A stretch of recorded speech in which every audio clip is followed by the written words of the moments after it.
Bismillahirrahmanirrahim. Bismillahi wa bihamdih. Assalamualaikum warahmatullahi wabarakatuh.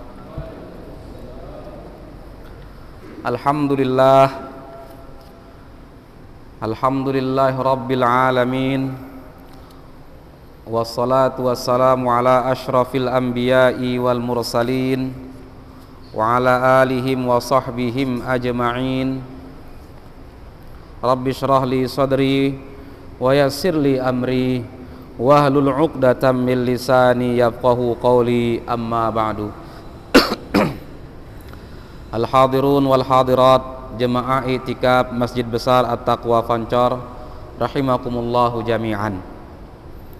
Alhamdulillah wa syukrulillah Allah Subhanahu wa taala sampai detik ini memberikan kita kesehatan dan segala kenikmatan, tidak meremehkan dan mengecilkan urusan kita sama sekali, sehingga dengan kasih sayang dan inayah Allah itu kita bisa melaksanakan kewajiban-kewajiban kita sebagai seorang muslim. Qala Allah Ta'ala fi kitabihil karim, bismillahirrahmanirrahim. Wasiqal ladzina kafaru ila jahannama zumara hatta idza ja'uha futihat abwabuha wa qala lahum khazanatuha alam ya'tikum rusulun minkum yatluna 'alaikum ayati rabbikum wa yunzirunakum liqa'a yaumikum hadza qalu bala walakin haqqat kalimatul adzabi 'alal kafirin. Ya.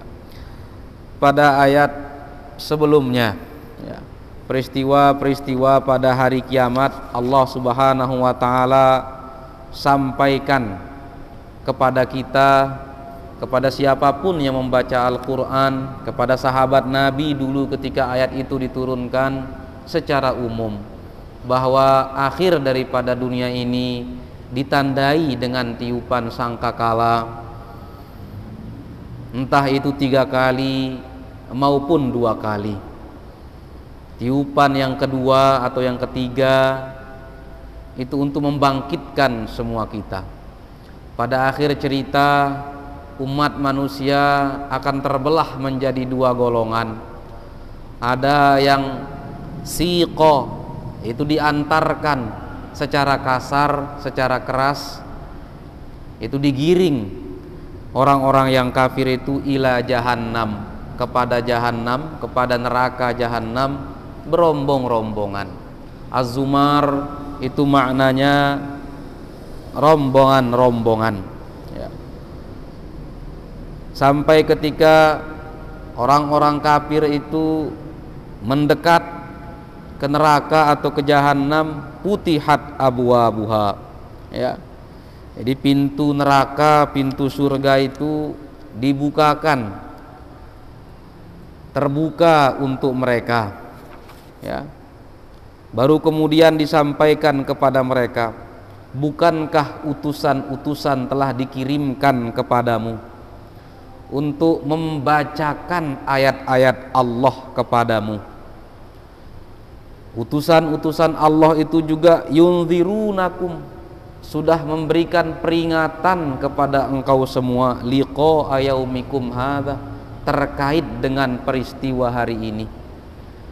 Nabi Muhammad sallallahu alaihi wasallam, fungsinya, salah satu fungsi utamanya kepada kita semua adalah yatlu alaikumul kitab. Jadi membacakan kepada kita ayat-ayat Allah. Nabilah yang menyampaikan kepada sahabat-sahabat, kepada umat manusia pada zaman itu, tentang baik itu ayat Allah yang tertulis, termaktub dalam Al-Quran, ataupun al-ayah al-kauniyah, tanda-tanda Allah yang tidak tertulis dalam Al-Quran tetapi di alam semesta yang lain, termasuk di dalam diri masing-masing manusia ada tanda-tanda Allah. Apa jawaban mereka? Qalu bala. Orang-orang kafir tidak bisa mengelak pada hari itu. Tidak bisa berbohong misalnya dengan mengatakan tidak pernah ada datang Nabi untuk kami, tidak pernah kami dibacakan tanda-tanda tentang kiamat ini, peristiwa-peristiwa tentang kiamat ini. Tidak ada kebohongan dan tidak bisa berbohong. Qalu bala. Orang-orang yang kafir, yang tidak beriman, hanya akan bisa mengakui bala. Dan pengakuan di situ sudah tidak ada gunanya. Kalau pengakuan di dunia, apakah engkau mengakui Nabi Muhammad sallallahu alaihi wasallam adalah utusan Allah? Kalau menjawab bala, ada manfaatnya. Apakah engkau mengimani serta meyakini Al-Quran? Kalau qalu bala, mereka menjawab iya, ada manfaatnya. Apakah engkau bersaksi tiada Tuhan selain Allah? Bala, ada manfaatnya. Tetapi pengakuan-pengakuan di hari kiamat itu sudah tidak ada artinya. Dunia dikatakan sebagai darul amal, alam tempat kita bekerja, alam tempat manusia beramal, baik itu amal yang baik maupun amal yang buruk. Sedangkan akhirat adalah darul jaza, alam di mana upah akan diberikan, baik itu upah untuk pekerjaan yang mulia maupun pekerjaan yang jahat, upah untuk keimanan maupun upah untuk kekufuran. Di dunialah tempat kita bekerja, beramal, berbuat baik. Sedangkan di akhirat itu yang tersisa adalah penyesalan, sebagaimana ayat yang kita bahas beberapa minggu sebelumnya. Ada 3 bentuk penyesalan orang kafir itu. Yang pertama, alama farrattu fi jambillah wa in kuntu laminas sakhirin. Orang kafir mengatakan, ya hasrata alama farrattu fi jambillah, ya nadamati, betapa menyesal, betapa rugi saya telah melalaikan hak-hak Allah, dan saya termasuk orang yang mengolok-olok. Penyesalan mereka kedua mengatakan, lau hadani rabbi, kalau Allah memberikan saya hidayah, maka saya akan menjadi orang yang baik dan bertakwa. Penyesalan-penyesalan itu tidak ada gunanya. Allah menyambung sambungan ayatnya adalah walakin haqqat kalimatul adzabi 'alal kafirin, dan sudah tetaplah kalimatul adzab, putusan tentang siksa itu sudah tetap, tidak bisa dicabut, tidak bisa diedit, tidak bisa diubah-ubah. Sudah haqqat, sudah benar-benar hak. Tidak ada lagi, misalnya kalau surat keputusan manusia kan ada di bagian akhirnya, kalau di kemudian hari ternyata ada kesalahan, maka keputusan ini akan ditinjau kembali misalnya. Ada jangka waktunya, entah itu 1 tahun, 2 tahun, 5 tahun ya. Tetapi kalimatul azab, putusan tentang siksa kepada orang-orang yang ingkar Allah tersebut, haqqat, sudah benar-benar tetap, teguh, kuat, tidak bisa diganggu gugat. Kepada siapa? Alal kafirin, kepada orang-orang yang tetap pula dalam kekufurannya, artinya meninggal dalam keadaan kufur. Kalau orang-orang kafir yang masih hidup, wallahu a'lam, kita belum tahu akhir daripada usianya, sehingga Nabi mengajarkan kita tidak boleh melaknat-laknat orang kafir, karena kita tidak tahu akhir daripada kehidupan seseorang. Bahkan Nabi mendoakan orang yang belum masuk Islam supaya mendapatkan hidayah. Kebalikan daripada caci maki, laknat, sumpah serapah itu, Nabi mendoakan, Nabi berdoa agar orang-orang yang belum mendapatkan hidayah itu dibukakan pintu hidayah oleh Allah. Ketika Umar bin Khattab radhiyallahu anhu belum masuk Islam, kan Nabi berdoa, Allahumma a'izzal Islam bi ihdal umarain, ya Allah kuatkanlah agama Islam ini dengan salah satu dari 2 Umar, entah itu Umar ibnul Khattab maupun Amr bin Hisham. Tetapi sejarah kemudian memberitahu kita, Amru bin Hisham itu menjadi musuh besar agama Islam, Umar bin Khattab justru menjadi pembela hebat daripada agama kita ini, ya. Sehingga dalam salah satu ayat Al-Quran Allah subhanahu wa ta'ala juga menyampaikan, takadus samawatu yatafattarna min fawqihinna wal malaikatu yusabbihuna bihamdi rabbihim wa yastaghfiruna liman fil ardi. Malaikat-malaikat Allah itu bertahmid, bertasbih tidak putus-putus kepada Allah. Wa yastaghfiruna liman fil ardi. Malaikat itu beristighfar untuk penduduk bumi. Penduduk bumi itu ada yang baik, ada yang tidak baik, ada yang mukmin, ada yang tidak beriman.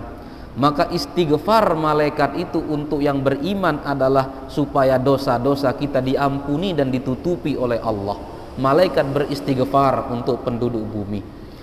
Dan bentuk istighfar malaikat untuk yang belum masuk Islam adalah dengan ad-du'a bil hidayah, doa mudah-mudahan, ya, yang belum mendapatkan taufik dan hidayah itu akan mendapatkan hidayatul Islam.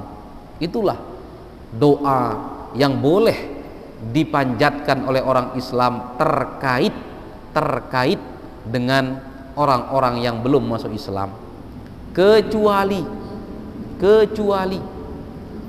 orang tersebut sudah nyata-nyata misalnya memusuhi Islam, kemudian menolong musuh-musuh Islam, atau akhrajukum min ardikum, mereka mengusirmu dari tanah kelahiran, dari rumahmu sendiri, dari tanahmu sendiri, maka itu lain cerita. Tapi kalau orangnya baik-baik, maka surat Al-Mumtahanah, ya, menunjukkan kepada kita tidak ada la yanhakumullah, Allah tidak melarang umat Islam kepada orang-orang yang tidak muslim tetapi tidak berbuat jahat, tidak memusuhi kita, tidak mengusir kita dari rumah-rumah kita atau memerangi kita, antabarru'i, untuk berbuat baik kepada mereka, wa tuqsitu ilaihim, untuk berbuat adil kepada mereka. Sehingga perbedaan dalam agama tidaklah menjadi alasan untuk umat Islam untuk memaki, melaknat, mengucapkan sumpah serapah lah ya kepada orang-orang yang non-Islam.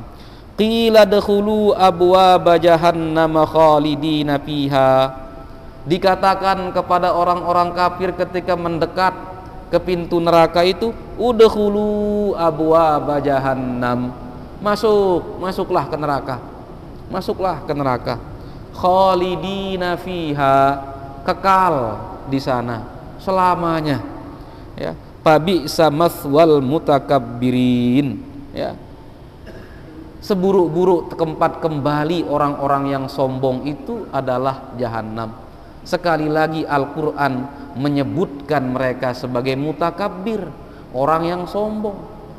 Karena salah satu sebab orang tidak menerima kebenaran adalah kesombongan. Salah satu faktor orang tidak mengakui kebenaran adalah kesombongan. Selain daripada misalnya al-istighna, merasa cukup. Orang yang tidak butuh atau merasa cukup ilmu itu tidak bisa menerima ilmu. Orang yang merasa gelasnya sudah sabol, sudah penuh, dia tidak bisa menerima air lagi, ya. Yang ketiga, orang yang tidak mendapatkan ilmu itu adalah al-mustangkir, al-istingkar, orang yang selalu mengingkari. Dikasih tahu oleh orang lain, oh bukan, salah itu. Dikasih tahu, oh bukan, salah itu. Itu orang yang selalu mengingkari, maka dia tidak mendapatkan ilmu. Yang keempat adalah al-mustahyi, orang yang dikalahkan oleh rasa malunya sehingga dia tidak jadi mendapatkan ilmu karena saking malunya. dikalahkan oleh rasa malunya. Dia butuh ilmu itu, dia ingin tahu ilmu itu, tetapi dia malu mencari, malu bertanya. Sehingga ulama memberitahukan kita 4 sikap atau 4 golongan orang yang tidak mendapatkan ilmu. Itu al-mustakbir, orang yang angkuh, sombong, karena dia merendahkan orang yang menyampaikan ilmu atau merendahkan ilmu itu sendiri. Yang kedua al-mustaghni, orang yang merasa cukup sehingga tidak mungkin ada masukan lagi untuk dia. Yang ketiga al-mustangkir, orang yang mengingkari, tidak percaya. Yang keempat adalah al-mustahyi, orang-orang yang dikalahkan oleh rasa malunya. Fabi'sa mathwal mutakabbirin, ya. Allah Subhanahu wa taala akan membuat penuh neraka itu dengan la'amla'anna jahannama, ya. Allah akan menyabolkan, ya, membuat penuh neraka itu dengan orang-orang yang kafir dan al-mutakabbirin. Mutakabbirin itu artinya seumur hidupnya sampai mati dia sombong. Kalau kita kan kadang-kadang sombong, kemudian kadang-kadang tidak. Sehingga bahasa Al-Quran itu menggunakan mutakabbir. Dalam bahasa Arab mutakabbir itu isim fa'il. Isim fa'il itu kata benda yang dibentuk dari kata kerja. Maknanya itu adalah kata kerja tersebut melekat pada dia, tidak pisah-pisah. Maka kata kerja sombong itu melekat pada mutakabbir. Seterusnya dia sombong, ndak copot-copot kesombongan dari hatinya sampai dia meninggal. Kalau kita kadang-kadang ada rasa sombong, kadang-kadang hilang rasa sombong, maka mudah-mudahan Allah Subhanahu wa taala membantu kita untuk melawan rasa sombong yang muncul dari hati kita ataupun muncul dari kekayaan kita, dari anak-anak kita, dan dari segala hal yang Allah limpahkan dan karuniakan kepada kita. Ini kemudian ayat 73 setelahnya tentang nasib kenikmatan orang-orang beriman. Itu neraka untuk orang-orang kafir. Salah satu fungsi derita orang-orang kafir itu diceritakan kepada kita oleh Al-Quran adalah disebutkan dalam firman Allah yang lain. Dzalika liyukhawwifa bihi ibadahu ya ibadi fattaqun. Cerita kisah qasas tentang apa yang dialami oleh orang-orang kafir, orang-orang mutakabbirin di akhirat itu adalah liyukhawwifa bihi ibadahu, untuk menghadirkan rasa takut di hamba-hamba Allah, ya, untuk menumbuhkan khauf di hati kita. Oh, kita tidak mau bernasib seperti itu. Tentu kita tidak ingin bernasib dimasukkan ke dalam neraka jahanam. Ada khauf, ada takut. Liyukhawwifa bihi ibadahu, agar Allah menumbuhkan rasa takut di hati hamba-hambanya. Ya ibadi fattaqun. Kemudian Allah memanggil kita, ya ibadi fattaqun, wahai hamba-hambaku takutlah. Wahai hamba-hambaku bertakwalah atau takutlah. Jadi bertakwa itu adalah menjadikan amal-amalan kebaikan kita untuk menggapai ridho Allah, dan ridho Allah itu menjadi wiqayah, pelindung kita dari neraka. Jadi ittaqullah itu ittaqu azaballah, takutlah siksaan Allah dengan menjadikan ibadah-ibadahmu sebagai wasilah untuk menggapai rahmat dan ridho Allah. Dan rahmat dan ridho Allah itu menjadi hijab, menjadi penutup, dinding penghalang yang mencegahmu ke neraka. Maka khauf itu satu situasi. Di ayat setelahnya Allah menceritakan tentang orang-orang yang beriman. Wasiqal ladzina taqaw rabbahum ilal jannati zumara, ya. Sama-sama wasiqo, siqo, diantar orang kafir yang masuk neraka diantar oleh malaikat. Orang beriman yang masuk surga diantar, tetapi mengantar orang kafir itu bisyiddah wabil unufi, dengan kasar, dengan keras. Sedangkan malaikat yang mengantar orang beriman itu dengan halus. Karena orang yang baik ketika datang juga diantar. Coba datang bupati misalnya di sini, pasti ada yang mengantarnya masuk. Tetapi beda kan mengantar orang terhormat, orang baik itu.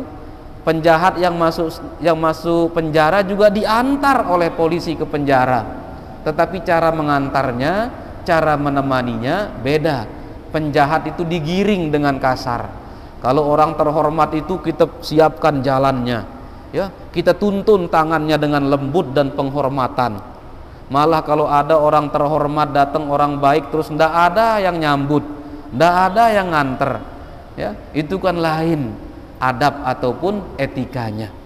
Maka wasiqal ladzina taqaw rabbahum, orang-orang yang bertakwa kepada Allah juga siqa, ditemani, diantar ilal jannati zumara, kepada surga diantarnya berombong-rombongan, mutafarriqah, ya. Jadi rombongan satu, rombongan dua, kalau bahasa kita mungkin berkeloter-keloter, ya, berombong-rombongan. Hatta idza ja'uha wa futihat abwabuha, ketika sudah sampai ke dekat pintu surga, ya, mereka sudah mendapati pintu surga terbuka. Jadi kata Al-Quran, di ketika orang kafir itu tanpa huruf wawu, hatta idza ja'uha putihat abwabuha. Kalau orang beriman, hatta idza ja'uha wa putihat abwabuha. Ada menggunakan, kalau orang kafir dekat pintu neraka itu tidak menggunakan huruf wawu, putihat abwabuha. Kalau orang beriman ketika sampai ke pintu surga, wa putihat. Apa perbedaannya kata ulama? Perbedaannya adalah anna abwaba jahannama la tuftahu illa inda dukhuli ahliha fiha. Kalau pintu neraka tidak dibuka kecuali setelah rombongan orang kafir itu dekat ke pintu neraka. Fa amma abwabul jannah, sedangkan pintu-pintu surga, fa fathuha yakunu mutaqaddiman ala wusulihim ilaiha. Sebelum orang beriman datang, pintu surga sudah dibukakan. Ya, penggunaan huruf wawu pada orang yang beriman itu wa futihat abwabuha, dan dibukakan pintu-pintu surga, menunjukkan perbedaan makna bahwa orang kafir itu sampai dulu ke dekat jahanam baru pintunya dibuka. Kalau orang beriman sebelum sampai pun sudah dibukakan, ya. Dalam ayat 50 surat Shad diperjelas lagi, jannati adnim mufattahatan lahumul abwab, surga-surga yang mufattahah, yang sudah dibukakan pintunya, ya.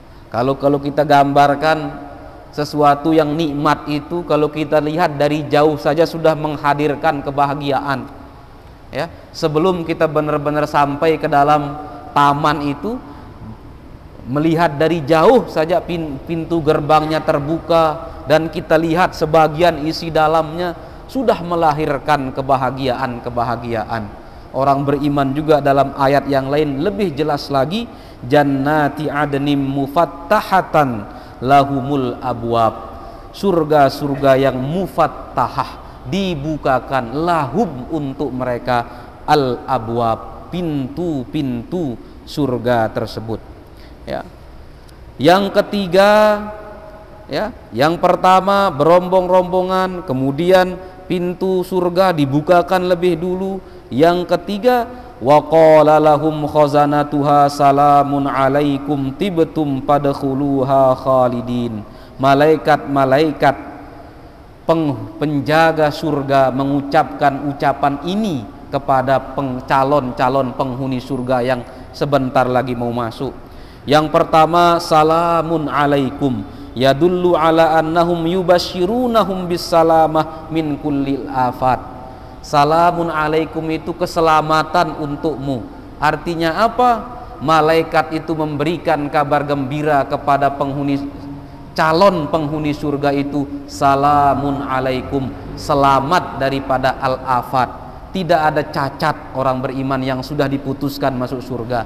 Tidak ada yang lumpuh, tidak ada yang kekurangan organnya, semuanya sempurna. Bentuk tubuh kita pun muda-muda dan segar. Itu namanya salamun alaikum, selamat fisik dan rohani kita dari segala macam kekurangan.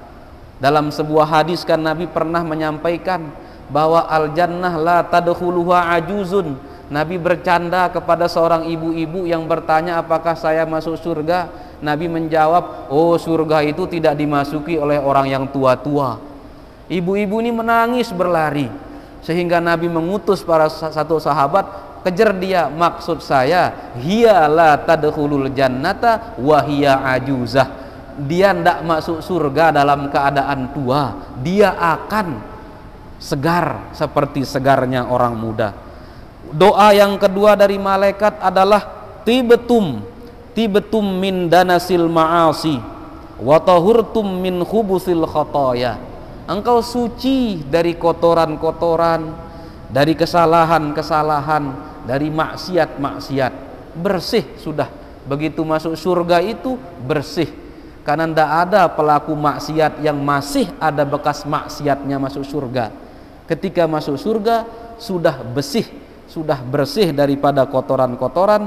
Padkhuluha khalidin, ya, padkhuluha, huruf pa, padkhuluha huruf fa itu menunjukkan apa? Ala kauni dzalika duhul mu'allalan bittibi wat taharati. Masuknya penghuni surga ke surga itu dalam keadaan thayyib, baik, bagus, wat taharah, dalam keadaan suci bersih, baik suci lahir maupun batin, jasmani maupun rohani. Itu doa sambutan malaikat, salamun alaikum tibtum padkhuluha khalidin, keselamatan, selamat, ya, sudah bersih dari kotoran-kotoran, dari noda-noda maksiat.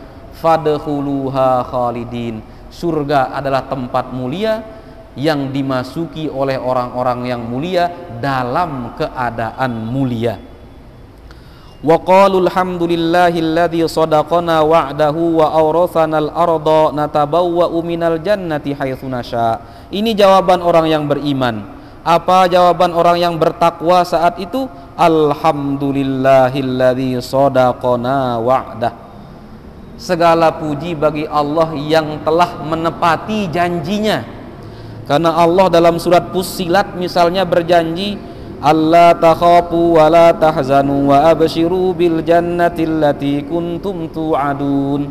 Orang-orang yang qalu amanna summastaqamu dan istiqomah dalam keimanan, ketika dia sakratul maut, saatul ihtidar, malaikat datang memberitahukan, alla takhafu wa la tahzanu, wahai orang bertakwa yang sekarat, yang sebentar lagi akan wafat, jangan takut terhadap akhirat, jangan sedih kepada dunia yang telah engkau tinggalkan, jangan takut kepada akhirat yang belum engkau rasakan. Allah telah memberikan kabar gembira berupa surga. Nah, itu diberitahukan oleh malaikat ketika orang beriman yang istiqomah dalam keimanan itu wafat. Ya, innal ladzina qalu rabbunallahu tsumma istaqamu tatanazzalu alaihimul malaikatu alla takhafu wa la tahzanu wa abshiru bil jannati allati kuntum tu'adun. Orang-orang yang beriman dan istiqomah sampai meninggal, ketika dia sakratul maut, malaikat turun dan memberitahukannya. Apa ucapan malaikat? Alla takhafu wa la tahzanu. Jangan takut kepada nasibmu di akhirat, jangan sedih kepada dunia yang engkau tinggalkan, surga telah menantimu. Dan ketika orang bertakwa itu benar-benar masuk surga, alhamdulillahilladzi shadaqana wa'dahu, segala puji bagi Allah yang telah benar-benar menepati janjinya, wa aurathanal arda, dan memberikan, menyebabkan ya masuk surga, natabawwa'u minal jannati haitsu nasya. Insyaallah taala mudah-mudahan kita termasuk di dalam az-zumar, rombongan yang masuk surga ini. Ketika kita berjalan beriring-iringan bersama umat Nabi sampai di pintu surga, malaikat menyambut kita, salamun alaikum tibtum fadkhuluha khalidin, dan kita serempak akan menjawab alhamdulillahilladzi shadaqana wa'dahu, natabawwa'u minal jannah haitsu nasya wa aurathanal arda natabawwa'u minal jannati haitsu nasya. Amin Allahumma amin, amin Allahumma amin, Allahumma amin. Wallahul muwaffiq wal hadi ila sabilir rasyad. Wassalamu alaikum warahmatullahi taala wabarakatuh.